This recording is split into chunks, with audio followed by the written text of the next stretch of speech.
normally the super hyped mid lane matchup, who's going to outshine the other. Neither of these guys have actually been performing in team fights. They have the lowest damage per minute and the lowest damage share of any of the other mid laners here at the tournament. So Maple and Bjergsen not necessarily performing at the level you would expect them to. Well, solo lane ban starting off for TSM on the blue side here. LeBlanc and Rumble banned away by them. Flash Wolves starting, I think, where we expect. There's one top lane ban in Canada, and then Lulu banned away as well. It doesn't feel like Flash Wolves can opt into too many top lane bans. We've seen in yesterday, for example, 40% of all bans were top lane. I feel like if Flash Wolves start opting into top lane bans, the effective champion pool gets so narrow that MMD is just going to end up in one of those unadvantageous matchups. So honestly, they need to stay away from top lane to allow MMD to breathe, because we've already seen ban enough tanks, blind pick Fiora like SKT, and MMD just doesn't have champion pool to deal with those scenarios. Yeah, and I feel like this is interesting because TSM has gotten rid of the Fizz, even though Hanser did have a good game on it. It prevents the flex pick from Flash Wolves later. I think that's what we saw SKT do, yes. What we're going to see a lot of future teams do. But I feel like Flash Wolves may have missed an opportunity here. They're so scared of the Kennen, and they're so scared of any of the shielding champions. They trade 1 for 0. Yep. And this is something almost no teams have been willing to opt into. Scared of Ivern as well. That's their last ban, and pretty easy first pick karma here for TSM. So we'll see how the Flash Wolves want to respond. This would be quite priority. There's Syndra first pick for the Flash Wolves, and maybe a Lee Sin or some sort of comfort caster. Yep, going to take Lee Sin for himself and away from Sven. These two champions actually do both of those things. Yeah, and those are the two champions they had when they played their game against SKT. So I can see why they want that priority so early. It's also two of Svenskeren and Bjergsen's best champions. TSM, though, very quick, going with meta picks. Yeah, it's proactivity for the side of Flash Wolves. They want to be the early game focused game and actually find themselves late into the mid game. So I think both these teams kind of play that way. Largely fairly standard meta, and then just try and take over in the mid game. But it feels like Flash Wolves are going to be very happy with this draft. Honestly, the draft from Flash Wolves so far will be ultra standard if they opted into the Ashe. Yeah, and here's another interesting thing. Normally when you see the Syndra, you expect an echo in response, and that can get banned out by Flash Wolves now in the second ban phase. But TSM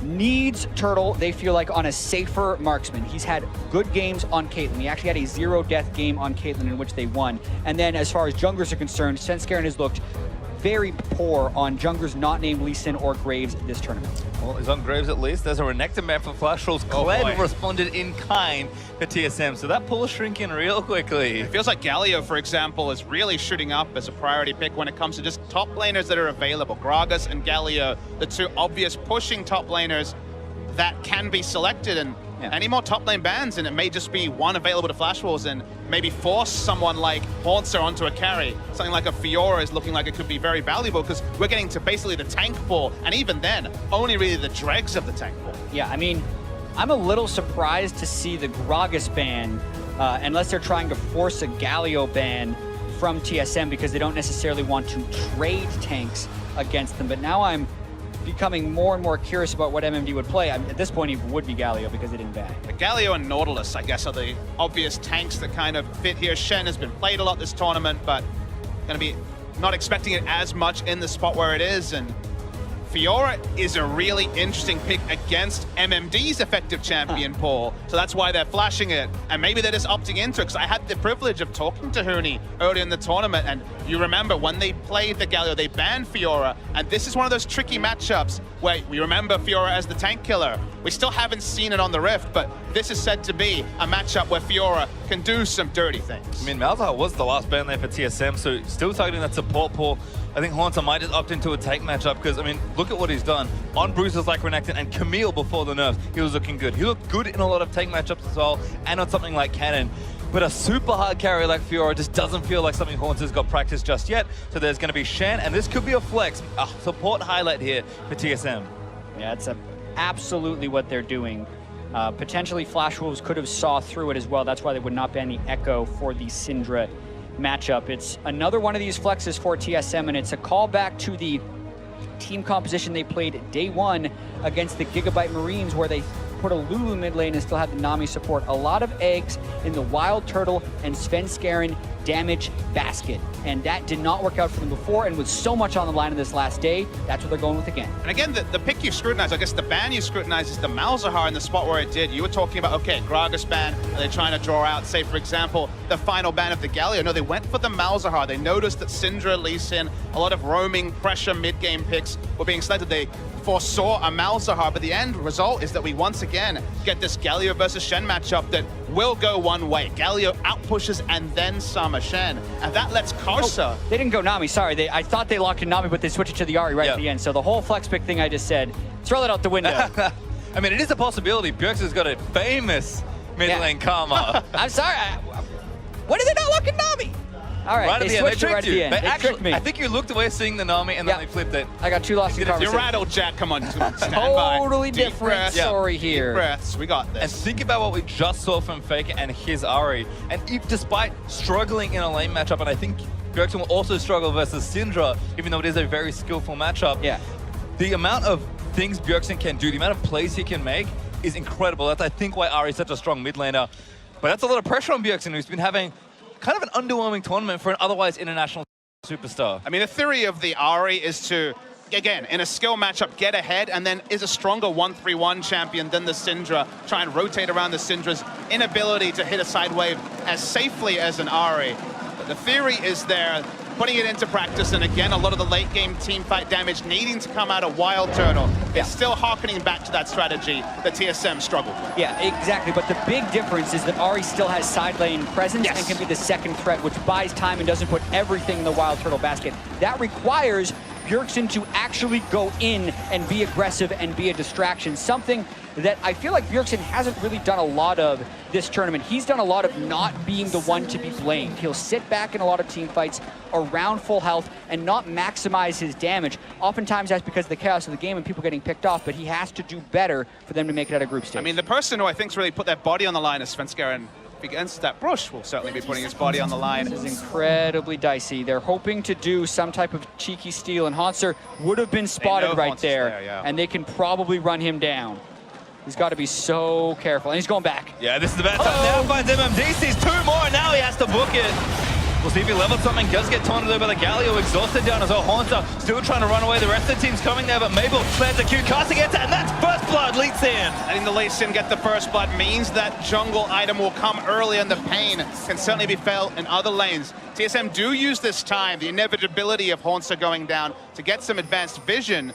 Seem to be making a play on their own, which maybe go unscouted by Flash Wolves. Yeah, you have to criticize TSM for their early game, though. This is the second game where they've suffered a death before minions have spawned.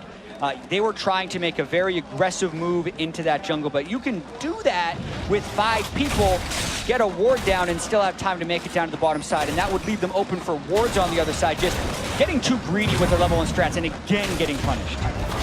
Well, see a vision there, at least on the current buff, so TSM will have info, but I saw a pretty quick ping for Flash Wolves onto that blue, so I believe they have at least a good idea of what's happening, but Sven for now is going to steal away that blue headshot there onto Betty. Good poke by Biofrost, keeps coming in onto the Ashe. I mean, we talk about shifts of power here for TSM. This is a game where Haunter sacrificed a lot in this draft to get them to this point, and that means Bjergsen and Turtle have more power, which has not been how they've won this tournament. Yeah, and also Sword Art exhausted Hansar for some fairly unknown reason, because maybe they were thinking that he was going to be able to get away after he already skilled Q. That really hurts their laning game. It hurts their ability to all in and only increases the chance that TSM pushes them in early. Well, Turtle being level 2 and getting the first trades. A little point, we're talking about mid laners who will put their line up, who will be aggressive. It feels like Perkz has been one of the few this tournament to really try to take over a game from the mid lane position. If you remember his Fizz game earlier in the tournament where he really walked a drop and allowed G2 to get to late game, to allow Sven to get to late game. I think Perkz deserves a lot of compliments in that regard, because especially Maple and Bjergsen, 2 players we know can do that on the international stage, have largely been pretty conservative so far this tournament. Well, you can see Castle looking for an invade, but he's not going to get this. Red Sven able to take it down. Castle losing the double off means that he kind of might be a bit lost here. No, looking for a bot lane gank potentially. That's what I thought he was doing. I was hoping to go into the bottom side, but then Wild Turtle and Biofrost immediately fell back. So even though they didn't have a ward, when that type of action happens in the bottom lane, Flash Wolves can only assume that there was a ward somewhere on Karsa. So I'm almost certain that Karsa thinks he was spotted in a ward there. Pinged out also we saw on the minimap. So the 3 buff will come out, everything being equal. So Karsa will have gold, but not necessarily the experience lead, given that Svenskeren was able to get the 3 buff. Monster, unfortunately, was again the sacrifice. First blood over to Flash Wolves, but Svenskeren feeling good. Level 4 right now, farming pretty efficiently through the jungle. And nice to see some safe play there from the TSM duel. And they play quite aggressive in a lot of the matchups. This one, no exception, but kind of knowing they have to play back a bit more, respecting Castle. And I believe taking up the blast cone as well with some pretty good vision. So totally going to clear this out. Things are going to proceed as normal. I mean, Haunter will not have priority in top. And we know on standard lanes, we've said it all year, how big pushing lanes are in this meta. To me, it really needs to be Bjergsen actually getting kill pressure onto the Syndra. Because if Syndra is able to have kill pressure and push in and potentially take down the Ahri, plus Shen is being pushed in, that's when there's a cavalcade of pressure over to the Flash Wolves, really heaping it onto TSM. So I think a lot of pressure is on Bjergsen, who could have gone for the Karma mid lane, actually going for the Ahri. He needs to make it work. Ow.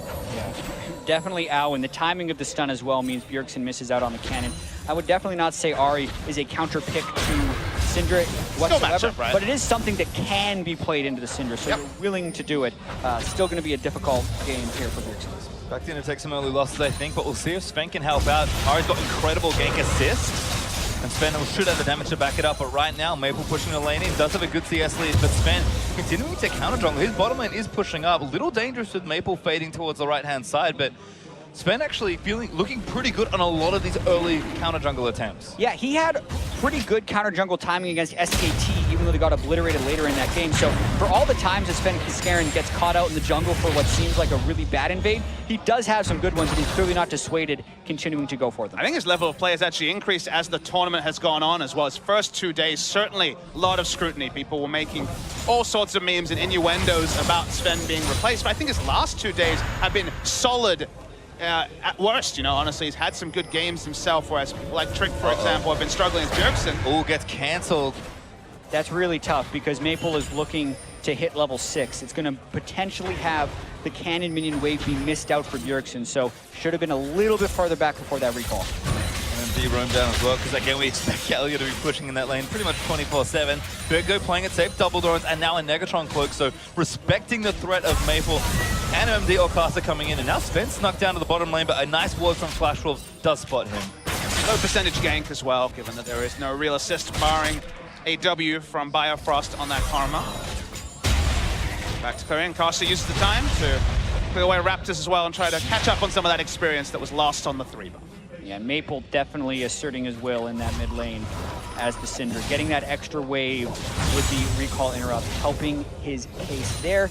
He should have a more favorable back as well because that gold able to complete his lost chapter and then get the Negatron. Much better than just an extra Dorans. Well, at least Bjergsen should feel a lot safer now. Still has sums up, and now his ultimate, so any all-in likely going to be avoided if Maple and Caster go for it. Yeah, and aside from just the items that give stats, Maple's got 2 control wards. He can control one side of the map and then stay in lane, wait for it to get cleared off, and just replace that. So the river control that Maple is actually going to provide for his team with those 2 wards is very high. If they can get the double control ward down, then the Ahri's win condition, which is getting a gank, like you said earlier, Pastry Time, hitting the charm, the gank assist is strong, because Syndra will often be clearing and harassing under turret. Double control ward is down, the kill pressure goes away, and it's just basically a one-way traffic for the Syndra. Here's that dangerous invade coming in. This could be a bit mistimed here for Sven. Does have Smite, but Caster does not. Might look to take it down quickly. Bjergsen did pretty quickly push the lane in to make sure this happens. Sven, they're going to get caught. Don't get the Smite down by Caster. Oh, nice ulti out from Sven, actually. Caster did not have kick there. He was not level 6 because Svenskeren has been stealing away that side of the jungle. That's risky right there. Burns his ultimate, saves his flash, but does deny Maple the blue buff. It is remnants of the early game, though, and that's the thing you can say there is okay. There's definitely been times in the regular season where Svenskeren doesn't have priority in mid lane and recalls. He steals Raptors and dies, but at least there's an element of risk-reward there being evaluated by Sven. And he comes away with the buff, and he's trying to just provide some sort of early game pressure, given that top lane, you see it on the minimap, it's going as expected. Yeah, and I will say that with Sword Art moving over to the blue buff, that gave TSM a window to harass Betty even further, so probably not worth the risk, but Svenskeren did accomplish something with that invade, and TSM get a minor benefit. Flash was still in a lot of control though after that first blow. And MMD shoving in top side as Carter invades onto this side of the jungle. Maple joining up as well, so Haunter thinks Snitch that is getting dive, but this should be an early turret for TSM. Graves joining this means he should get the turret first. Good arrow they want to spend. Shield there from Bifrost, and that turret's dead. Spend, quick draws forward, and there's first turret goal to TSM. And if it was a multi-step plan, as you outlined, Jack, actually big ups to TSM. Remember, they also had Stand United. So that's the reason why Flashwolves couldn't really walk up to contest the last few hits onto the turrets. They do give up first turret blood. As you can see clearly on the screen, it'll be answered, but it's TSM on the front foot, which, given that level 1 was an abomination, is still heartening to see.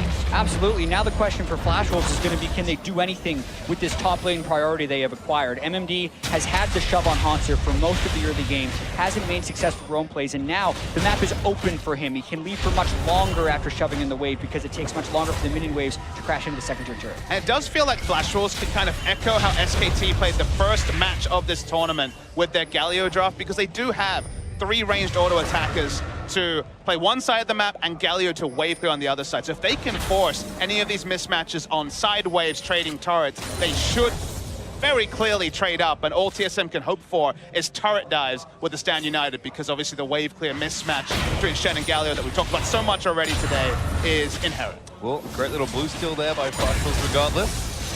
Ben tried to snipe it with his ultimate, but didn't quite get it, and you can see just how much pressure MMD's been putting up in top, but good vision from Flashwolves as well. There's a control wall just to the left of the mid turret that's been there for a long time. No one has passed through it yet, and that's the ward right there. I mean, it's just one of those spots that you rarely ever check as a jungler.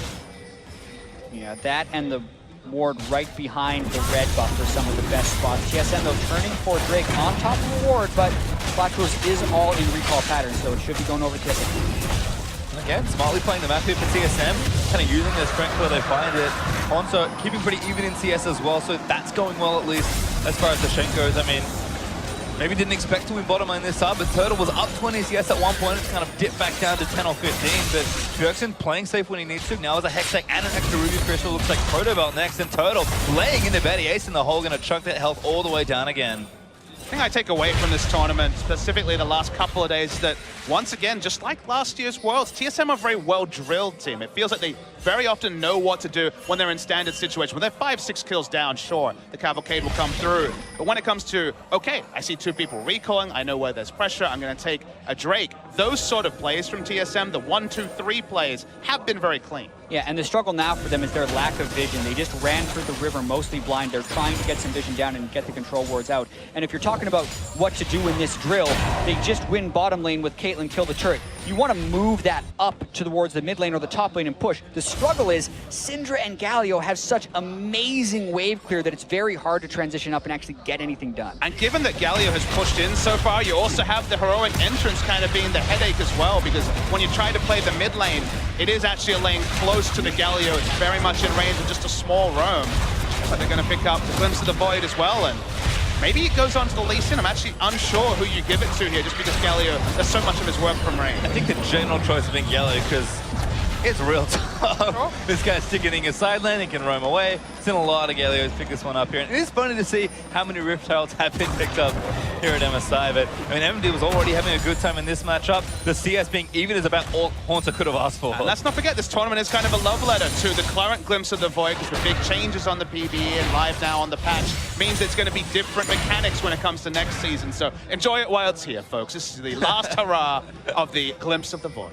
Enjoy the Glimpse of the Void that lasts for 20 minutes and has low impact for those 20 minutes. But it does have impact, unlike the very high moments of the current turret killer on the live servers. But for MMD, don't underestimate how much damage Galio does to turrets now, because that thing by level 18 stacks up to 270 extra damage on the first hit after it's charged up, and Galio also gets to use his passive on turrets. So MMD will actually be a turret destroyer with that buff. Throwing a nice bomb gauntlet, and we're chunking turrets, so that's something fun thing to look for. Well, Sunfire right now, in case the push wasn't enough there, Haunter with just his teammate and his Shen, so things are going to get tricky. TSM did attempt to steal the blue, but again, showing respect without vision there. Flashwolves doing a good job defending it. Maple does get yet another one. So Bjergsen been struggling a bit in the lane, but again, he's also trying to keep that CS up, and maybe we can question some of these lane assignments here for TSM, but Total at least is guaranteeing that he gets some farm. I mean, he went Cull here, despite the lead that he's got, and he has boots too and a pickaxe. Like, this man is just trying to get to that late game. Standard as standard can be, it feels like, this current phase where TSM would love to creep to the mid lane, take that turret, but Karsa's been covering it. The control wards are down. It's very difficult for that next step, and something like a cull is a small victory while everything else is drawn out around the map. And I do have to say, if you're going to play passive for the first 15 minutes, Flash Wolves is the team to do it against. Flash Wolves, of all teams, have the fewest kills at 15 minutes of any team of the MSI group stage so far. So this game is an example that both these teams have actually had fairly passive early games. Go with the call. Oh, that was a sick combo. Bjergsen not going to get stun combo. There's the ultimate out, and Karsa collects the credit. First game-breaking moment of the game, it feels like, is at 14 minutes. They used everything on Bjergsen. We'll see what that means for the mid lane. As also, Flash Wolves have this priority with the Glimpse of the Void and the Galio on the top lane as well. Also not having fun time at all. I mean, just couldn't use his Shen ultimate, even if he wanted to, because MMD's got so much pressure. Flash was now actually looking for a dive here onto the low health Haunter, but all of a sudden they did alleviate mid lane pressure with Spence Garen and now Turtle moving in, but they're going to lose something here on the top up. Blue buff once again over to Flash Wolves. Yeah, 15 minutes about to crest. That's the end of that passive early game for Flash Wolves. Do have to point out that Bjergsen has Exhaust instead of Cleanse, which a lot of mid laners will take Cleanse just against the Syndra, let alone the Ashe. So really getting punished right there as the fairly long-range Ashe arrow does chain the stun onto Bjergsen and give him no way of escape. I mean, the only way the Exhaust makes sense is if it's about playing through the mid lane, looking for those kills, and then rotating to the 1-3-1. But the Cleanse also kind of does the double duty, so you really start checking the checks and balances, and it maybe Cleanse just outright wins, all things considered. Yeah, the theory behind the Exhaust, Azari, is if you're ever trying to all-in a Syndra, you get to close range, you get the Exhaust, you make it so the Syndra can't ult back to turn the trade around, but a Cleanse would be the more defensive option, and if Bjergsen is trying to be in an aggressive mindset, you can see the Exhaust coming through, but punished for it right there. Yeah, great little combo there for Flash Wolves. Picks themselves up a second kill here. It's been a very macro and farm-oriented early game so far. TSM keeping the gold respectable, but Flash Wolves with that lead now. 1,000 gold up, turrets are even. First strike did go to TSM, the next one's an Ocean, so it's not really going to prompt too much action. The Flash Wolves are a team that we know does power up from this point onwards. Starting to kind of hit some item breakpoints. Blade there for Betty, Abyssal Scepter there for Maple, with the Lost Chapter moving into what I assume is the Morellonomicon. I mean, Total's really still farming for, it looks like IE first. There's a lot of work for TSM to do, and Flash Wolves should start turning it up soon, as good cleanse from Maple going to get him out from under the charm. Charm hit, but instant cleanse means that nothing more will happen. TSM has kind of the advantageous lane assignments because they can send Turtle in the mid lane and the short lane, and potentially move Ahri to the bot lane. And Syndra obviously not as adept in a side lane, but for now, it's all kind of being negated, so ends up being standard as standard can be. The scouting report was that these teams are very standard in the early to mid game, and even that flashy kill onto Ahri didn't really reap any extra reward. And they also both kind of defaulted back to the tank in the top lane. MMD has had the push advantage this whole time, but hasn't really made any of the big roam plays because teams haven't necessarily forced. They know that both Shen and Galio can lead to a lot of disruption in fights, and most of these teams are just kind of opted for farming or very slow setup on the play. Karsa kick Bifrost back in, but Stand United there. Great flash from Bio out of the Ashe arrow, and now Spence Garen gonna maybe see if that TP completes. Bjergsen looks for a pick, does get sorted, no, needs a little bit more, moves forward there, now gets to kill Galio ulti very late, trying to get himself out, and MMD is gonna be safe now. Turtle actually backing onto MMD, but he's kiting out of the Idol of Duran. TSM actually get a kill back there. Karsa deep in enemy lines, but he'll back away. Really nice turnaround, and specifically sidestepping all the engagement. They could actually pick up the kill and get out. We saw kills traded on both sides. Will TSM actually be able to get an objective? Yeah, every time I've talked about a passive game, they immediately spring to action. MMD goes again. Turtle, you get a stun. Should not be standing at MMD. Starts with a flash on, and Maple finishes it with style. Hansa gonna try and clear this out. Flash was getting new priority, but that should mean the Drake is there. Sven was there, and Turtle just a little too far forward. Still pretty short death timers here, but because the respawns have come through for the Flash Wolves, and because TSM expended so much on that initial kill, Ocean Drake, after the long exchange, goes to Flash Wolves, as you said. On the upside, Jet, at least now we know the trigger word to get the action going, so we'll be judicious. We don't want to overuse it, but at least now we know they're talking about passivity gets the action. So, again, it's been very few objectives separating the teams. We will get the replay. It all started off with the attempted insect onto Bifrost. Yeah, Vision Denial, the name of the game, but the Ashe arrow misses both Sven and Bifrost. And then because Sven used the ult to escape, he gets a lot of damage on Sword Art. Bjergsen uses everything just to get about 50 damage as the last hit comes through. Note Betty also flash healed in that to try and save and didn't get it, but when that taunt ends, just back up, be behind your team. Again, Turtle caught out of position and it cost TSM the Drake. Total wave clearing away. Does have Infinity Edge now, so seen a lot of different Caitlyn builds, I feel like.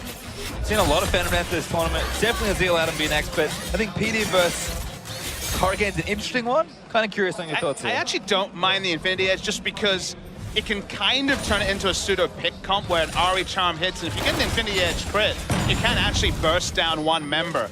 Usually you go the Hurricane, that's kind of the percentage build, but TSM not focusing on the wave control. They do have Graves and Ahri to help, and Karma even that matters, so it does work in certain ways, but you give up other things at the same time. That's the biggest thing. TSM has not been able to siege turrets. If they now immediately run up to turrets, try to wave clear fast and get there, you can criticize for the Hurricane, but right now, wave clear not the priority. Instead, hoping someone steps on a trap and you get that huge Infinity Edge crit. And honestly, it's a small point. It's minutia because 2-3 minutes from now, he's going to have a Zeal, and at 25 minutes, he'll have the Hurricane. I think that's the thing. Turtle has actually had a very good start to this game. Still 20 CS ahead of Betty in the lane there. And again, just farming up. TSM playing pretty slow but confident in A. Total, starting to get things done. And we did see Bjergsen, despite actually a very significant CS deficit, making plays. I think it's very interesting to watch the top lane is here, because although Haunter is continually getting pushed in, when he's finding spots to keep pushing the side wave, you can kind of see how different the globals are. MMD has to walk pretty far to get his ultimate in there, or use his teleport. Haunter can either TP or just use the ultimate wherever he is. End result is that it feels like the game is being won and lost in the vision line, just because that's the only thing that really allows the Galio to push up or the Shen Ahri to push up. However, in mid lane, TSM get a few shots, but again, it's only a few shots, and otherwise it is this very even line of scrimmage before both teams. Just trying to open up a little more space, I think. Haunter again, double globals at the ready, so he's getting things started in that bottom side of the map with that other Ocean Drake just taking it down. Next Drake is Infernal, by the way, so the teams are trying to be encouraged to make things happen a little more in the mid game. That may certainly cause some fireworks. Maple, nice stun onto Bjergsen also, but he's now kind of fully committing to playing this side lane, and if you can do it safely, should be a lot of extra farm, and Maple's just not going to be as good in that spot. Yeah, and still just an incredibly close game. You can look at the jungler's gold and itemization. They're actually even in gold right now. The next time Karsa goes back to base, he'll be able to pick up the black cleaver as well. The big advantage is actually opening in the mid lane, where Maple Syndra is 1,000 gold above Bjergsen. That's traded with the marksman gold. So the points of power a little bit more on TSM side for Wild Turtle. Not the most promising thing to hear if you're a TSM fan, but they do have the shielding to help him. And this doesn't really feel like Flash Wolves have found a way to play through Maple having some good item break-even points. It's largely been wave clearing against a Caitlyn or just answering an Ahri split push. They haven't really been able to get the ward setups for there to be a pick comp, which obviously is a lot more straightforward on Flash Wolves given what they've drafted. So the end result is that gold, sure, it's been put into items, but not necessarily into kills or further snowball. Yeah, and when we've seen this type of game from Flash Wolves, it is a little bit reminiscent of when they played SKT. They don't necessarily blow you away at 21 minutes, but they will slowly get vision control, at least when they're playing well, find that one random pick, it feels like, in the jungle, and then just steamroll through to a Baron. So Flash Wolves has been able to play from here for victory so far this tournament. All right, this is actually a nice play here from both sides. TSM going to move to the top lane. Sven and Bjerg working on this, but Maple's like, I'm just going to gank this split push lane and at least try and get a turret. Haunter, again, incredible amount of respect, backs all the way up, actually bases, just gets a shopping while he can. So another turret trade, and we'll continue the theme of this game. It is so even. And in these long trades, you have to look at the mid lane, see if there's any wins. We can see very much there isn't, arguably. Wild Turtle getting CS over the enemy jungler is something small, but I feel like we will get to the point where Galio will have the auto push in long lanes and perhaps the playmaking ability, but it still feels like that point eludes us. We still are very much at 22 minutes. So I do actually feel with the Bomby Cinder and the Tiamat, Hanser can push lanes relatively quickly. I think the main wave clear advantage that MMD had was earlier, so TSM getting out of that point of the game a little bit here. Looks like Hurricane next to Turtle, though. Did actually go back and spend that gold. Zeal completed. Rico ready.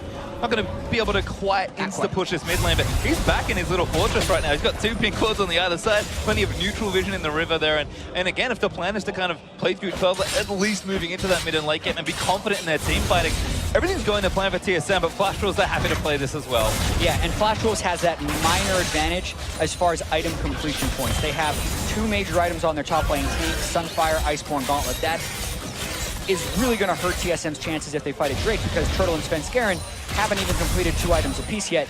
And also, you look at Betty with a Phantom Dancer completed, Wild Turtle yet to complete his Hurricane, Infernal Drake being up in 30 seconds. Unless TSM can get back to base and complete some of those items, in a heads-up fight, Flashwolves would have the advantage. Flashwolves again looking for a pick. Deuce done. Span Casa barely clips him with the Resonating Strike. But TSM moving through, do clear all the vision, at least the River and Turtle again, pushing so aggressively, forcing Beta to stay back and giving TSM priority as they're trying to look for a fight here. A lot of the action's being played around the jungle support ward clearing. Obviously, the easy objective is this Infernal Drake, which does have high priority. Right now, TSM have a lot of defensive warding in the area, but no one kind of has offensive wards to make the Drake safe to start. And this may be the Drake fight that really breaks open the game for either team. We've seen a lot of even trades and skirmishes. But again, TSM trying to play it very slow. You cannot afford to make mistakes. It is an important trait that teams do want it, but if a fight goes wrong here, it's probably going to go horribly wrong for the rest of your map. Yeah, and it's time to use the trigger word again. Passive game so far, but with everything coming up towards the Drake right now, control wards are down. Very well could be a fight soon. And I feel like the crowd also feel that the Thundersticks were in action here. Loud, resounding cheer. They know that the Infernal Drake might actually be the first flare point in a very quiet 25 minutes. It started. And it's very hard for TSM to actually engage the fight. They're mainly a counter-engaged team, so Flashwolves having the zone control make it incredibly difficult for TSM to contest. Bjergsen actually looking for a flank. He needs to maybe find a pick onto a carry. They're actually going to go in. Svenskeren looks for it, doesn't get it. Mikasa maybe now caught out of position. He's going to get CC'd up in the galley ultis. Not quite enough. There's one pick for TSM, but needs to get a little bit more here. MMD forced to flash away. Betty and Sword Up. Maple Law funneled through the choke. There's a good little stun's going to disengage it. And it feels like, given the current pace of the game, 1 kill for Infernal Drake's very happy times for the Flashwolves, because we've seen single picks, Ash Arrow taking down Ari earlier, another trade kill not be turned into objectives. There's still good wave clear here. Can TSM actually take down a top? There's an arrow lands on the Sven though. MMD taking a lot of damage. Forward actually top from Honza. They're going to look for the dive, and Galio takes so much damage. MMD's going to live through the onslaught. TSM, little low on health as Maple gonna get the ace in the whole tank by Betty, still pushing. The courage of the Colossus shield, so clutch right there for MMD as he lands the top. They're gonna try and take this turret down as the TP comes in. Not enough damage. I don't think Bjergsen fishes for a charm on the left-hand side, but doesn't get it. MMD does burn the global to protect the turret. And again, it's somehow an even trade. I said that could be the fight to break it open, but the team's still playing it safe. Catch the replay here. TSM wants a hard commit, but Svenskeren doesn't get the smite off. The play here from MMD, I think, is a little bit sloppy. It feels like the hero's entrance is late and largely going to be just not worth it when the Lucian's already so low in health. And from there, of course, there was no extra objective, so it was just a clean Infernal Drake for a single kill trade. So advantage Flashwolves. Flashwolves also getting a good counter push off in the mid lane. We got to see a glimpse of the way TSM can maybe start team fights, and it's fairly inelegant. It's an ulting in Ari with the Shen ult, getting rid of so many of the spells they generally want to protect Turtle as they get to the later and later game. And of course, it's the targeted nerf Shen change, where because you're ulting proactively, you're getting much less shield onto the Ari if she's the one making the engage, rather than if you're using it more reactively. So it does mean that Shen will join you, it does mean the first CC will come in, but the turnaround onto Ari is certainly possible from Syndra. Well, Hurricane Turtle starting to storm through mid lane. He's still ready with the wave clear, and it should be even easier. So Flashwolves, at some point they either need to force an objective, maybe Baron, maybe the next Infernal Drake that's spawning as well. But a lot of inaction here in this game and some close moments, so still waiting to kind of see what happens. Look, it's a tense game. It's very important in terms of standings, but what we're looking for is the vision wars, because it feels like they've been so defensive so far. We're not seeing Maple cast a Sword Art, do their 3-man rolling in and actually make deep plays with vision. We're not seeing jungle supports necessarily find windows of power. It feels like the best teams control an area, then play around an area. Here it's more defensive lines of scrimmage, and thus just piling on items for late game fights. Haunter would be in trouble here though. MMD looking for the taunt, does snag it. Maple here as well, but Haunter's pretty tanky with 2 defensive items. Haunter just gonna buy some time for his team. What can TSM done for MMD? Getting aggressed on there by Haunter. There's a good stuff from Maple. Great flash show out of the Justice Punch, and Haunter dances around everything.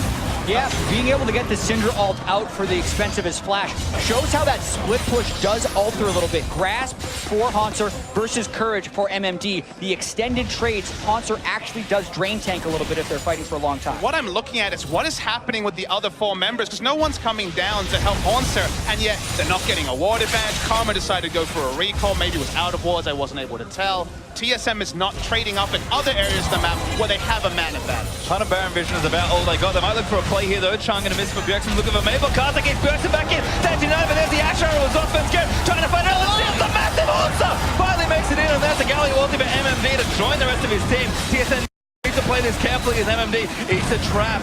Total does have Last Swift, but he's gonna need to shoot a lot of bullets into this Galio to kill him. Unbelievable amount of shields coming through right there. Bifrost also has Mikhail's Crucible completed, so can kind of bail them out a little bit from CC chains, but that was nearly disaster for TSM. Well, we finally see one of these outer turrets go down. 28 minutes. Feels like I'm back in 2015, Azir vs. Seraph days with the mid lane turrets never dying. Flash Wolves, though, will start clearing vision around the Baron. Yeah, so many cooldowns were burned right there, so Flash Wolves can get the vision. That's the difference sometimes between Flash Wolves and other teams, is when they get a small edge, they gain vision off of it. So risky with TSM. Counter pushing that mid lane, looking to bust it open. Bjergsen back with full health. Both teams still waiting on some cooldowns here, but Flash Wolves just retake Baron Vision, and I think that's about it. TSM gonna go back to those lane assignments. Haunter already back down towards the bottom lane. And getting the mid lane turret for TSM finally allows the Ahri to go for the 1-3-1 that we alluded to, that we expected. Gives you so much more inherent vision with your minions pushing in, but it's just been the stalemate, and it depends who's going to be picking up the CS. Earlier it was Caitlyn, this time it's Betty on the side, so they're just trading farm, and this may be one of those games where because of inaction, because we're not seeing counter plays when we actually see some rare action, it might just be a 50-minute team fight where the death timers mean that if another team fight win and the game's over. Haunter, I think, gaining traction in this lane, if nothing else. We saw Maple already go down there, try and get a kill, which was not successful. I mean, we definitely saw TSM not do too much other than get Baron Vision, I believe, but that play happens again, especially if the map's a little more open, and TSM might have that avenue to try and win as well. It is at least impressive to see Haunter actually moving the side lanes up rather than just kind of making them neutral. But we can remember games where Haunter, big on the Fizz, for example, against Rumble. I believe that was actually in the same matchup. Yeah. He had kill pressure, and we were always like, okay, he's getting 3-4-man ganks. What's TSM doing on the other side of the map? On that day, it was very little, and on this game, the one time we've seen it, once again, it's very little. So we need to see the jungle support largely make plays around the map when Haunter draws aggro. Yeah, and right now TSM is trying to get the damage on that mid lane turret because they want mid lane priority before going towards the Infernal Drake. This is the source of conflict. Push mid, go for objective. Push mid, go for objective. Currently, TSM has the push, which means Flash Wolves would have to come in for a steal. Well, they've got vision with the Scuttle Crab as well, so something's going to start. Infernal Drake low, they should be able to get it, but there's a fight up. Bjergsen gets out from under the ultimate with Spirit Rush, and TSM are just bailing. And now the question is, can Flash Wolves get inside track on the mid lane? TSM went all the way around the England's Infernal so Drake. far away right now, so the answer should be yes, but it's going to be another 4 or 5 seconds. Yeah, it looks like TSM are seeding this. Finally an outer turret will go down. From Sven, not enough to kill the pesky cannon minion. And this game is all about the waves right now. As Flash Wolves made the mid lane push, TSM basically decided they couldn't defend it. Haunter goes to push out the top side and get pressure that way. Now, if Flash Wolves decide to go and catch that wave, TSM will try and push into the mid lane, and that's what Flash Wolves would want to get a team fight. So it's a huge bit of mind games, and what can you avoid and what can you get away with? Now just pushing a mid lane gives Flash Wolves so many options. You can get that control ward onto the Baron. You can start baiting engages with your pick comp because you actually have the ability to end the short laning phase in the mid lane and actually gain pressure in other parts when you roam. Well, Haunter was working on the bottom side turret to get the wave all the way pushed up to the tier 2, and Bjergsen with a death cap now is going to annihilate these waves. So TSM, turret might be long if they can take it. Haunter wants it. Yeah. TSM going to even the game back up again. That's exactly the extension we were expecting. Flash Wolves sent both solo laners to side lanes. TSM delayed their recalls in order to get that push. So now they have the pressure back over to Flash Wolves because TSM is now in base and Flash Wolves can get wards around Baron. Oh boy, this seesaw. It's been not necessarily the most explosive seesaw, but it has been a clear one. And Flash Wolves now actually trying to go for something really big in the context. TSM stayed a really long time. In 32 minutes, the Baron goes down extremely quickly. TSM not in position to stop this. We didn't use the word, but it's happening anyway. Flash Wolves straight onto the Baron. It is so low on health. And that's going to be Baron over to Flash Wolves Sven. Not in time to steal them. Bifrost going to be the ulti. Bjergsen going to try and start a team fight, but there's one already dead. Bjergsen moving to the struggle. There's Betty flashes in towards him. Haunter is going to join the fight, but Sven forced to flash away. Haunter, I think maybe sacrificing his life and trying to get a counter kill, but he just doesn't have it. Betty takes takes him down. Castle still chasing on the Sven. Gonna strike him down and take him out with a Tempest. TSM lose Baron and 3. Yeah, TSM did not play the seesaw game properly, and one trend that has been happening throughout this MSI group stage is they don't know when to call it quits. Baron's gone. You lost. Don't fight. You can see the Baron call up, but after the Baron goes away, everyone continues to funnel. And look, you got a global Baron call up. Firefrost still flying in despite the team not being in position to fight. Exactly, the synergy not there. The first pick comes through, and again, Flash Wolves, they understood that TSM thought they could push an objective, back away, shop, all those other things, and this was the first moment where we see that controlled aggression, making a play without perfect information. This Flash Wolves did not exist at Worlds. Many games this tournament, they haven't been able to pull the trigger and have the killer instinct, and this is a good sign to see on a must-win day for all these teams. Well, once even game is now very lopsided in favor of the Flash Wolves. 5,000 gold up and counting. 2 minutes of power to play with this Baron and do perhaps irreparable damage to TSM's base. And that's the thing. Haunter has been winning a split push race against the Galio, but he can't match him right now with the Baron minions. He wouldn't be able to clear them fast enough. Maple also freely hitting these side lane turrets. This is already a big Baron power play, and it's still got 2 minutes left. Just like the VOD review for TSM after this tournament, be very clear when it comes to when they have pressure, when Haunter's drawing members, making things happen elsewhere. And it's not like the Flash Wolves have an A+ in that category, but they made the one proactive move that's divided the teams in 35 minutes. Well, see just how much Flash Wolves can get done. Usually the gold standard for Baron is breaking one of those inhibitor turrets, preferably an inhibitor to go with it, to line up your next objective, but they'll be happy to just break the base here and really put the stranglehold on this game. Already very far ahead on gold, but it's pretty late into this one still. TSM, some game left to play, but this starts looking a little unhealthy.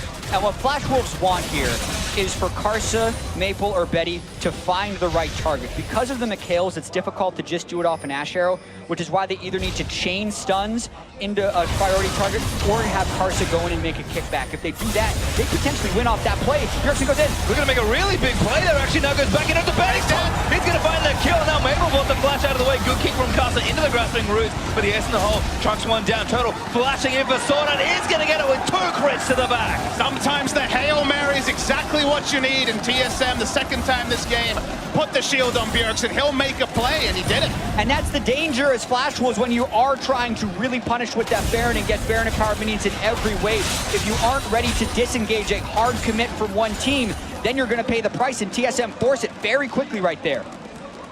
That was the big moment for TSM this game. Now, of course, it's not a Baron. It's not in any way equitable to what they lost. They have this push priority. Karsa being sneaky, he's not spotted. Oh, doesn't find Turtle. That could be a mistake, but Gallo going to ride in as well. Bifrost a little low there. Maple's always going to take him down. Haunter, he is here, but it's just not enough to save the support. And that could have been a lot worse for TSM. Bjergsen wasn't even there as they were making that push. We're going to watch this one more time.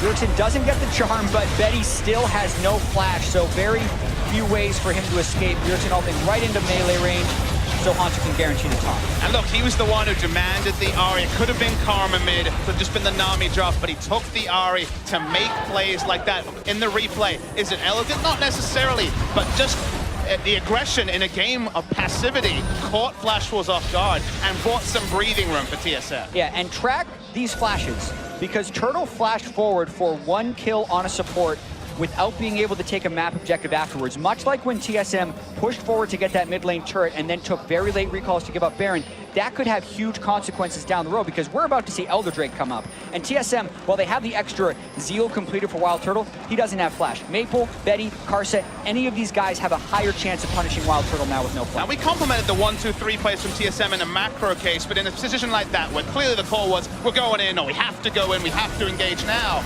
suddenly they do make incorrect plays like that, flashing in for a single kill, because in that situation, there was just no realistic massive objective they would gain off it. Certainly 1 kill on a support, the gold's not going to be worth it. And like you say, they may make the right macro play and then Turtle will be caught out with no flash later.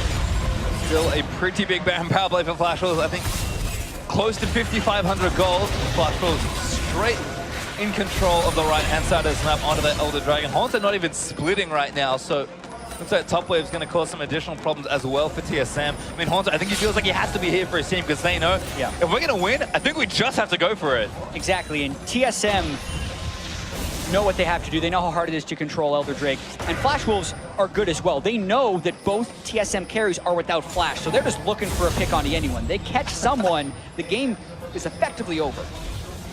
So many wards into the back of the Drake pit does give them temporary vision. They spot Betty there as well. There you can see Maple. Very dangerous. Caster going to block that ace in the hole. Maple does not want to take unnecessary poke. Amusingly, the haste in the hole felt like vision for Side. Obviously, the damage was certainly not going to do anything. Carson wants one over the wall. Really good positioning there for Caster. Arrow into Turtle. Gets out instantly. That was a tight Mikhails there from Biofrost. He does not have QSS. Mikhails is down. Still lots of CC left. MMD has Flash Taunt. They're bursting down Elder Drake. TSM have to go for something here. The Drake is low, but not too much damage being taken here for Flash. Haunts up in the front of the pit. MMD looks for the play, but Justin punches block. Bjergsen onto the backside, looks for the carry, but gets exhausted. Sands United is going to try one with him, but Turtle already got kicked out. Bjergsen on a rampage, but Turtle's already dead. Sanskaren chasing out Haunts, but they need a little more Benny. Still alive, Haunts trying to chase him down, but Spamble does go down. Haunts tries to Benny on the other side, and now Sanskaren's going to get chased down. Caster, oh, he's going to find Sanskaren. He's going to get the bit of extra health. Not going to get it, but he does go down for a trade. 4 for 3. Flash was barely ahead. So fitting for this game that it ends up a 4 for 3. It looked like a 3 for 3 on first glance. Bjergsen dancing around in what was a very extended fight. You expect there to be a lot less items for the first big fight of the game, but we're already 40 minutes in. And Betty did an exceptional amount of damage towards the end of this fight, but watching it again, the initiation doesn't actually stick for Flash Wolves. Bjergsen ends up getting a lot of damage as he goes in initially, but watch Wild Turtle, no flash. Karsa kicks him back. He's dead. No chance in that fight, but Bjergsen still does damage along the backside, and now they're two-manning that Baron Nacture because no one can take down Bet at the end of that fight. Watch Hunter try, but Betty kites him back. It felt a lot like they were just trying to pad a fight. They thought they'd want it after picking up the Ash. Can he ult in? Does he go for it? They go for redemption. He's going to look for it. Tries to steal it. Oh my god! He steals the Elder Dragon!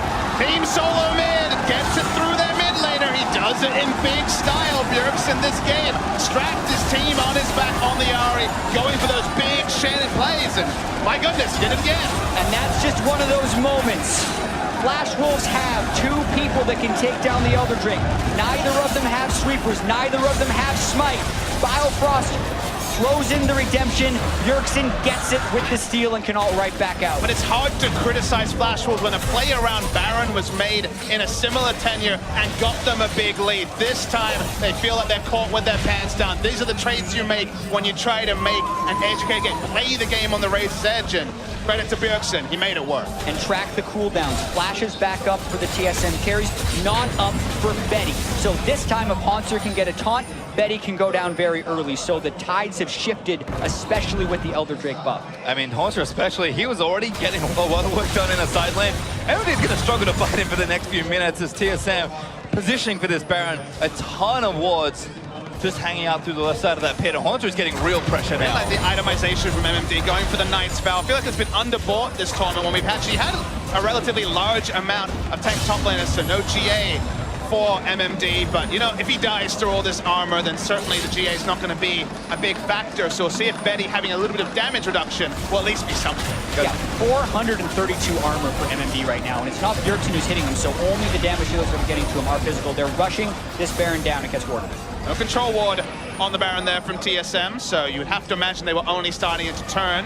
I see you shake your head, Jack. They don't have space for control wards. That's a good point. They've decided to build all these cloth armors, and the argument is probably not worth it, but at the same time, if they're ending a fight at very low health, you can make that argument. They're not going for vision denial right now, that's for sure. Had sweepers that didn't get deep enough into the back of the pit, was afraid of maybe Flash was being behind it, so now they'll get advantage over the Baron as many snapshots are snapped, and they're going for a Flash will do a lot of damage. Seen this before. TSM's going to try and rush in. All right, Bjergsen's already there. You can see them. Can he steal it again? He's going to go in for it. Look to try and take one down for the Baron. Does go over to Flash with TSM. Going to start a fight. Bjergsen already got onto there by Maple. He takes so much damage running into the pit. Stranglethorn. Green-Man knock over Betty. Shuts one down. They need to kill the cat, but he just does too much. Turtle, though, does finally take it down, but here's the GM. Haunter. Is he going to time it properly? No need. He's got no flash. Shut down there for Turtle. Maple having to flash out of the fight so early meant the damage wasn't there for Flash Wolves, so MMD being the first to go down as the hilariously tanky Galio. They just didn't have the damage to reiterate, even though it was free firing from Betty. The Baron buff is answered by a lot of kills for TSM. This game is on a razor's edge. Svenskeren only able to try and steal with his ultimate, but then Flash Wolves are caught in the pit. and not able to really retaliate as much because TSM did go in together. Now, if they had the flash on Ashe that we talked about quite a few times, both flashed out the back, we maybe get 4 Baron buffs, one person has to die, one single tier, and you end up ahead, but giving up quite a lot in that scenario because they made the bold play. Once again, getting the Baron with the bold play, but definitely picking up some casualties as well. Well, unfortunately for them, dying just kind of decreases the overall Baron duration. Only 2 minutes 20 and Flashwolves still aren't out on this map getting things started. The longer TSM can delay, the better it is for them. And we're almost 45 minutes in this game. We're at a coin flip teamfight status very soon. And it's definitely been a coin flip kind of game. It's been 2 teams playing very similar game plans with not a lot to separate them. It's one of those games primed for an MSI moment, primed for something that will be remembered for a long time. There are stars on both lineups that have made massive outplays before. Will it be Karsa with a kick flash? It feels like one carry going down. This late in the game might be decided by that single outplay. Absolutely, and that's why we're seeing stuff like Guardian Angel trying to come together on the tanks. Not necessarily happy that there is no Knight's Vow anywhere in Hauntzer's late game build, especially when so much is built around Turtles. That damage reduction can come in super clutch when you have a shielder as well to try and keep him alive, but that only increases the difficulty level for Turtle trying to stay safe in these very hectic, high-pressure late-game fights. And it feels weird because they're kind of, again, they weren't fully committing to protect the Turtles, not all the eggs in his basket, but it's a lot of them. But it's certainly not Sven, where he had 800 redemptions and everything to help him out. Here it's really only the Karma, who might be the first to die, that has a lot of team utility for Turtle. And the thing with Turtle, look at this item build from Turtle. He is leaning, he's trusting Bifrost with his literal life in this game. Full damage, full aggression, that's the wild Turtle we know and love, but if he gets caught, the fight ends instantly. Yeah, Mauve Malmortius, his only pseudo-defensive item right there. Looks like a sword. It's pointing in one direction. It's all fiery. How is that a defensive item? When you see double Randuins, how much liberty do you have to build any tankiness? I think you have to largely just invest in your teammates being on point, and that's why, for once, you have to kind of scrutinize Karma's positioning, because if Karma lives, a lot of utility available. If Karma's first to die, then it really is just Turtle, right for the pickings. Zhonya's now finished with Bjergsen, so these inventories are fully stocked in almost every single lane. People's actually working on his own zonies, and without a flash, he might be vulnerable until he can get that item. But I think the big thing for me here is Flash. Sure, they got the Baron, but did almost negative damage. I'm very curious to see what this Baron power play looks like, because they got almost nothing from this. Yeah, and I think the big thing that happened is Elder Drake disappeared from the map. The team that took Baron immediately disappeared from the map. So we've been very excitedly talking about the prospects of this game, but we are in a bit of a rest and reset phase. Everyone is trying to get their items, get their cooldowns back. There's no major objectives to fight over. So they want a random pick with an Asher, and that's what Flashwolves have the threat of. But for the most part, it's just all about setup until those objectives start coming back online. Yeah, Baron to Baron, Elder Dragon to Elder Dragon. Otherwise, everything remains even between Flashwolves and TSM. 5,000 gold lead that's starting to rapidly mean very little. Infernal Drakes on both sides, so really not much to split the two teams. Look at that little Baron power play. 329 gold for the Flashwolves. It's that kind of game, picture time. Maple just trying to stack up Syndra's orbs. The reason Syndras do that is because the ultimate will be much more punishing if you have a bunch of orbs already on the ground. We're just hoping someone on TSM steps a little bit forward and they would get that game-ending pick, because they are getting control in the jungle right here. TSM would make a big mistake if they tried to regain that, because the opportunity cost is not worth the reward. And the awkward spot is you can't really move with your vision like most plays are made when you have this sort of map pressure, because you can't really control ward 2 brushes. It's not item spots for there to be control wards on multiple members. So it feels like the vision from TSM is largely sticking, and Flashwolves can basically plop that control ward down and really just hope against hope that someone walks in, because otherwise there is always that chance of standing in the ward and the game might go the other way and end off such a brush kill. In for the long haul here still. I think Bobby Smithy said, looking at about maybe a 50-minute team fight. We're getting later than that at this point. And TSM, they do have Haunter playing these side lanes. What we've seen, when they don't play right, it falls apart quickly. I mean, if that's what TSM still want to do here in this game, I'll have to be careful. It does feel a little bit like a metaphor for the tournament. There's nothing to separate these teams when there's 4 teams already in the standings, 3 and 5, and really trying, or 3 and 6 for one of them, but still really trying to separate themselves from the pack. This is another game where the difference between TSM and Flashwolves, it's minute at most.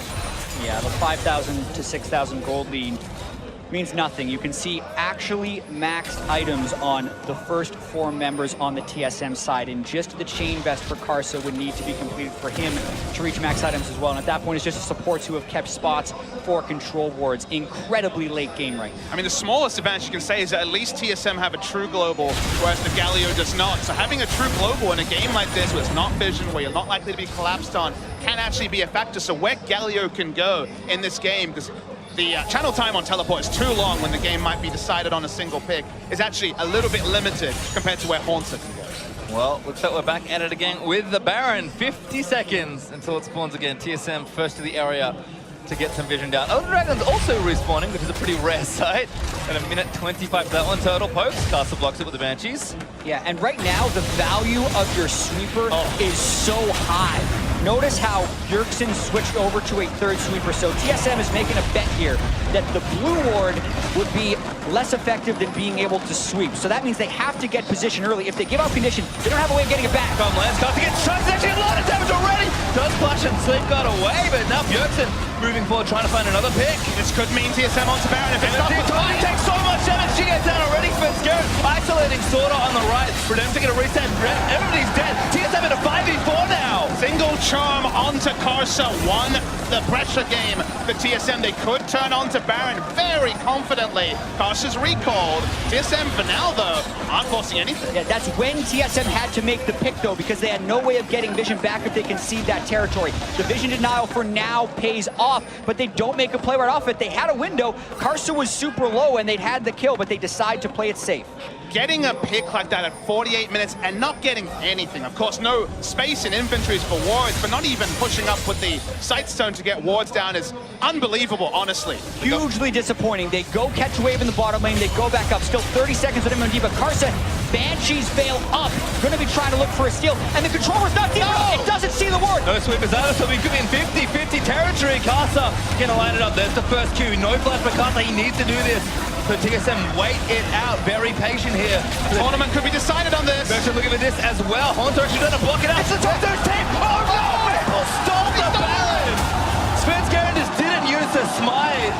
So much wrong about what TSM did right there. Biofrost needs to ward deeper in the pit, and also, we've seen a lot of teams try and evolve the way they do Baron. You keep it at about 2,000 health, and then you arbitrarily pick a time to burst. They don't do that. It's down at around 1,000. Now, they just keep going, but now it's a 5v5. This is a panic move by TSM. They're trying to fight their way out. Ninja can't be there, though. There's limited members here for Flash Wolves. They can see him now. They need to make a play with the Elder Drake. MMD caught a little out of position. Betsy's so aggressive. Flash Wolves just trying to make time for Maple and cut them off. They're trying to get turrets right now. I mean, Maple's got a free push in the bottom side. Flash Wolves can't actually fight them. They're trying to at least open up an inhibitor. Running back in, Maple should be able to get this, but I don't think you can get the in-hit. TSM, very defensive, but they didn't have the vision this late into the game. 51 minutes, inventories are stocked. Maple backs off. He actually didn't even get the... Oh, he did barely get the turret in top lane as it falls. Smart from Flash Wolves. No reason for them to keep contesting. They back away and respect TSM. But as you say, Jet, a lot of mistakes here. Watch this. The W kills it. 11. That true damage from Syndra's W at max rank. Crap. Wow. That's just insane stuff. I guess I can't blame them for missing it, but that sucks for TSM. What a great steal by Maple as Flash Wolves with a brutal looking siege. But again, Flash Wolves would not have been able to do that if Biofrost control wards deeper in the pit, where it would actually matter. And they can't double control ward because there's only one control ward slot on the team. So they have to get it right in that scenario. And that misplay, which we've seen before in this tournament, again, this game is so central to both teams' chances of making top 4.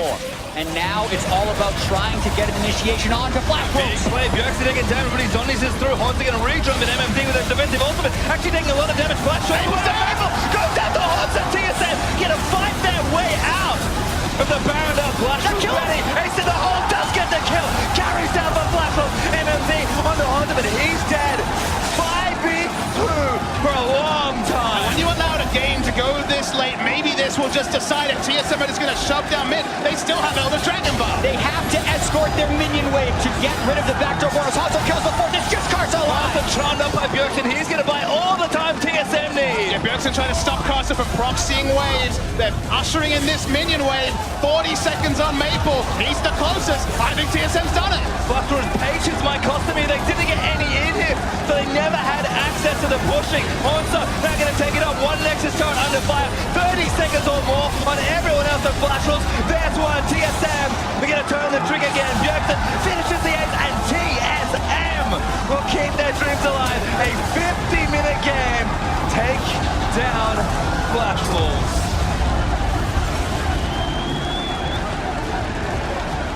And we have to take a moment to catch our breaths after that ending because it was so much back and forth